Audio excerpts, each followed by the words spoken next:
I was raised to become a greedy gold digger. But once you hear about my story, you wouldn't judge me for my choices. Hi, I'm Beth, and ever since I was born, I often slept outside motel room doors while my mom was working inside. On such nights, at least Mom was able to buy me a warm dinner. Other nights, we would break into people's houses, and when I say we, I mean me. Mom always said I was a minor and couldn't go to jail, so she made me climb through open windows at night and steal whatever I found. One time I accidentally woke up this scared little girl. She was about to start screaming, but I'm a good liar and told her I was the Tooth Fairy. I said, "If you tell anyone that you saw me, then I'll make all your teeth fall out." The following night I came back to visit her, this time with a little Tooth Fairy crown. I told her to bring me some food from her fridge. We ate some cornflakes together, and then I asked her if her mom likes to wear jewelry. She nodded, so I asked where it was hidden. She made a sign to follow her, and together we crawled into her parents' bedroom. But when she opened the drawer and it made that squeaky noise, her dad woke up. "What are you doing there?" "I'm helping the Tooth Fairy." "Oh, it's the middle of the night, and put Mom's bracelet back down." She crawled into her parents' bed, and I used my chance to grab the bracelet and crawl out. I had no idea if it was worth much until I got out of the house. Only then I saw that it was a real diamond tennis bracelet. We later sold it for $4,000, which was more than we've ever had before. But Mom spent it all on drugs, so that kinda sucked. Things got worse when Mom started dating one of her clients. Yes, we were allowed to stay in his apartment, but Mom started to completely lose it. I woke up one morning and saw Mom sitting and watching me with her eyes super wide.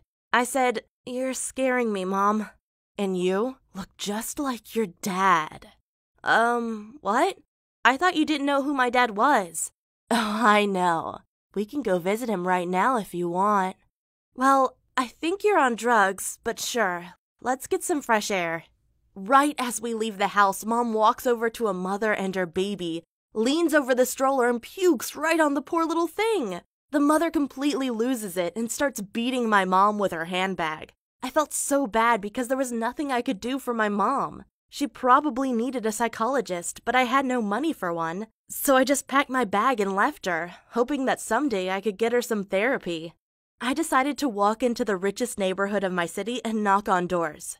"I'm looking for a job. I'll do anything," I said, and this old lady took pity on me. Her husband had just died, and she must have been lonely. Meanwhile, I was a street kid, a savage. The woman gave me shelter and food, and in exchange I helped a bit with the housework and robbed her left and right. Had I been smarter, I would have treated her well and made sure to get her inheritance. But I was a fool and got addicted to the good life. I spent $1,000 each month on clothes alone and made friends with other rich girls from my neighborhood. It was a fancy life, but when I turned 18, the old lady had enough of my behavior and threw me out. I was unwilling to go back into poverty and asked around if any of the other neighbors needed a babysitter or maid. Sure, I was uneducated and not anyone's first choice, but I had heard rumors that one of the neighbors was not getting along with his wife anymore. So I knocked on his door and said, "Hey, neighbor, I'm really in need for a job because my grandma just threw me out. Are you looking for a babysitter?" "No, not really." "Are you sure? Because I would stay overnight to take care of your kids and help you with anything you want. I also heard gossip that you and your wife have relationship problems and that she moved into a hotel. So let's just see how things turn out." He looked dazzled but let me in. His kids were already asleep, so we sat down to drink some wine and talk. I made up lies to make him pity me, like saying I had been in and out of foster care my whole life. But I don't think that was even necessary. I mean, I was young and good-looking, and he was in his 40s and frustrated with his wife. I quickly had him under my spell. We went to bed together, and I thought I had made it. Finally, a guy with enough resources to take care of me. But after a week of us living together, he told me he was going to try again with his wife. I responded, "Am I not good enough for you?"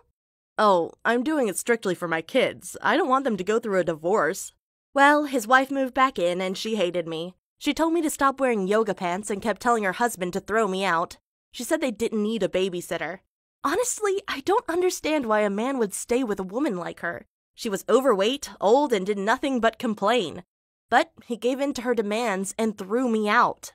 I mean, he also rented me a one-bedroom apartment in the city where he secretly visited me behind his wife's back, but I still felt like a second-class citizen. One time, he promised to take me out for dinner on a Friday night, but canceled it last minute because his wife made problems. I realized I couldn't just be a mistress, but that I needed to marry a rich guy to be secure. I first tried to find a rich man at top-end bars, but it didn't work out. They already had many girls around them and many prettier than me. So I decided to instead just get pregnant by my sugar daddy. If he had kids with his current wife and me, he'd choose me over her any day, I thought. But as irony would have it, on the day I took my first pregnancy test, which came out negative, I had a plumber come by my home to fix the drain. He actually dared to ask me, "Any plans for tonight?" "Yeah, I'll go to a fancy dinner." Oh God, how boring. You should do something instead. Like let me take you out to a bar. I couldn't believe how confident this guy was. Here he was on his knees fixing my sink and still flirting with me as if I was below him. "Well, what job are you working?" he asked me. The blood rushed in my face. I knew I was nothing but a gold digger and I was embarrassed about it. "None of your business," I replied. "Well, can I come back tomorrow? The sink isn't fixed yet?" "Oh, it's fixed, but I'm curious about you. You talk like a girl from the streets, but live in this nice place? I want to know your secret." You know when you sometimes just get along well with someone? That's how I felt with this guy. His name was Tom, and he came over to my apartment the next day, where we kept talking about the crappy families we grew up in. He told me his dad was in a biker gang, and one day, he and another guy from his gang were ordered to assassinate a biker from a rivaling gang, but the target turned out to be an old friend of his dad. So, his dad took his weapon and knocked his gang brother out instead of the target. Afterward, he had to flee states with his son because his old biker gang swore to cut out his tattoo. I could quickly tell that Tom and I had lots of things in common. Not just our drug-addicted parents, but we both grew up poor, and that shapes you in a certain way. When he took me to his apartment, I saw cockroaches crawling across the floor, and he only had a mattress. Sure, I had grown up in similar bad conditions and didn't want to go back to it, but next to Tom, I felt like I could be myself. Money didn't seem so important anymore. When I told him that I had a sugar daddy, he even called me smart for making such easy money. He didn't judge me, and I soon realized that love was more important to me than financial security. So I dropped my sugar daddy and started dating Tom. I was sure everything would be perfect. What I didn't know was that feeling of being in love can blind you. Sure, Tom was a fun and charismatic guy, but also very irresponsible and unambitious. We couldn't afford healthy food and had to eat lots of pasta and bread, which made me feel tired and sleepy. I just recently found out that I'm gluten intolerant. And worse was that Tom was always exhausted after work. He came home groggy and there was no passion or energy. So I broke up with him.